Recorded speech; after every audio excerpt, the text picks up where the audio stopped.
फिर श्री कृष्ण ने कहा कि देखो, यह पिशाच क्रोध है। जितना हम क्रोध करते जाते हैं उतना ही इसका बल बढ़ता जाता है, और यदि हम इसकी ओर ध्यान न दें और इसकी जगह प्रेम से काम लें तो यह निर्बल होकर समाप्त हो जाता है। इसी तरह कई बहनें आती हैं मेरे पास जो बुद्धिजागर और सेवड़ों के चक्कर में फंसी हुई थी, और वह अपने पूरे परिवार को उसमें फंसा लेती हैं और अपना पैसा भी बर्बाद करती हैं और अपना समय भी बर्बाद करती हैं।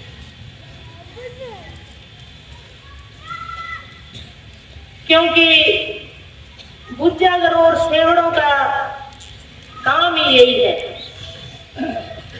कि वे जाते ही सबसे पहले एक ही बात कहते हैं,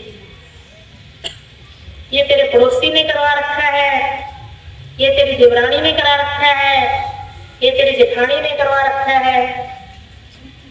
और उससे आस पड़ोस में और अपने घर में एक लड़ाई शुरू हो जाती है। यह है विचारों की गंदगी। सारा वातावरण में एक भय और एक संशय पैदा हो जाता है और आपस की इतनी लड़ाई शुरू हो जाती है, इतना गंदा वातावरण बन जाता है कि ऐसे वातावरण में फिर जो व्यक्ति रहेगा उसे किसी देवी देवता के या सतगुरु के दर्शन तो होने से रहे, उसे तो फिर भूत प्रेतों के दर्शन होंगे, और ऐसा परिवार फिर दिनों दिन बर्बाद होता चला जाता है। क्योंकि सेवड़ों और बुद्धिजागरों को तो अपनी रोजी रोटी चलानी है, और वह तब तक नहीं चलेगी जब तक हम ऐसा गंदा वातावरण पैदा नहीं करेंगे। इससे छुटकारा क्या है? मैं आपको बताती हूँ मेरी बहनों की, इससे छुटकारा क्या है। क्योंकि आप उलझती हैं, भाई नहीं उलझते इनमें। इससे छुटकारा है इससे विपरीत माहौल पैदा करना, एक शुद्ध वातावरण पैदा करना। और वह कब होगा? जब हम कुछ ऐसे काम करें जिससे हमारे विचार ऊंचे उठे। जैसे आप सुबह उठकर अपने घरों में शब्द वाणी सुने, टेप रिकॉर्डर या टेलीविजन पर सत्संग सुने, किसी का भी सत्संग सुनिए आप, बंदना नहीं है आपको। आरती विनती या प्रार्थना कीजिए,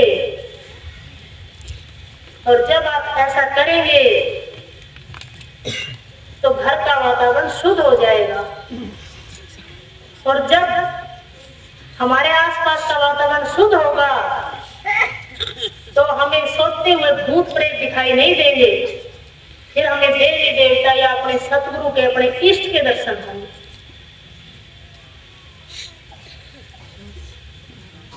ये सब क्या है? केवल मन की एक अवस्था है। जब मन ऊंचे घाट पर होता है तो हमारे चारों तरफ सारी खुशियां इकट्ठी हो जाती है और हम जीवन के अंधकार से बाहर निकल जाते हैं।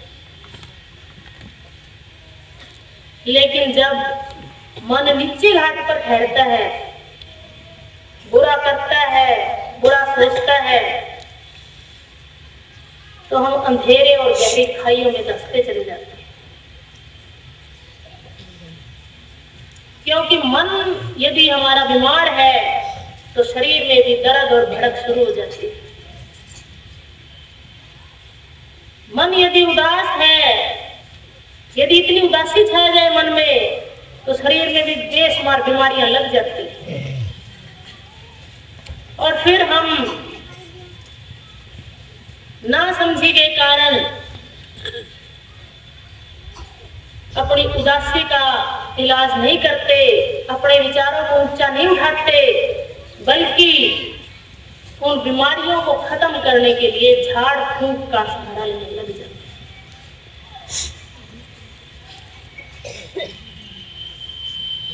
इसलिए यदि इन बीमारियों से, बुराइयों से बचना है तो हमें अपने विचार ऊंचे रखने चाहिए, अपना ख्याल पवित्र रखना चाहिए। और वह तभी होगा जब हम अच्छे संग में रहेंगे, अर्थात सत्संग में। अच्छे संग को ही सत्संग कहा जाता है। इसीलिए अच्छे पुरुषों के संग में रहने से हमारे अंतर की जो बुराइयां हैं, बीमारियां हैं, वे अपने आप छंटने लग जाती हैं। वरना हम सारी जिंदगी उन बुराइयों और बीमारियों के साथ जूझते रहे, संघर्ष करते रहे, तो छंटने में नहीं आती। मेरे सतगुरु कहते थे कि दुनिया में कांटे ही कांटे,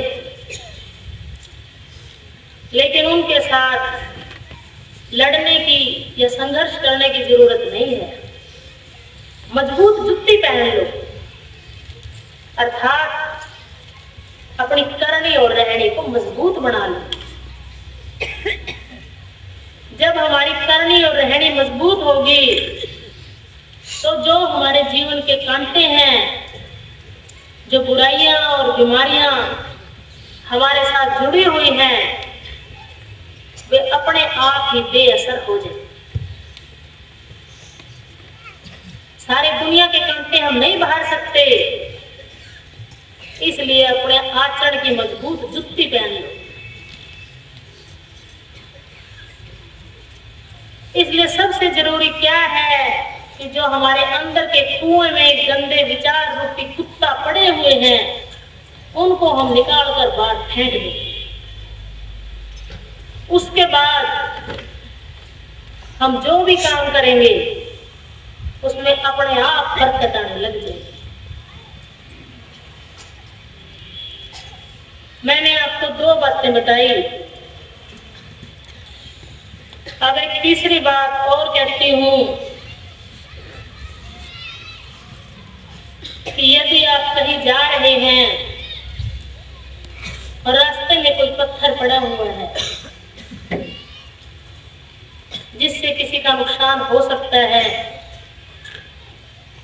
तो आप उसे रास्ते से हटा दें। और अपने बच्चों में भी ये संस्कार डालें कि यदि आप इस भावना से पत्थर को हटाते हैं कि किसी का नुकसान न हो, तो वह कुदरत आपके रास्ते का पत्थर भी जरूर हटाएगी। किसी न किसी को भेजेगी आपके रास्ते का पत्थर हटाने के लिए। आपके रास्ते की बाधाएं वह कुदरत स्वयं हटाएगी। बस आप इतना ही कीजिए। मैं आपको और अधिक बातें कुछ करने को नहीं कहती, और ना ही मैंने ऐसा कुछ कहा कि जिसमें आपका बहुत अधिक धन लगे।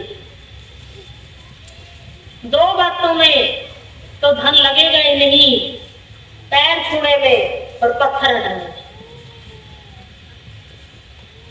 और रही बात पक्षियों को दाने डालने की, तो जितना आप डालेंगे, मैं कहती हूं कि कुदरत आपको कई गुना करके लौटाएगी।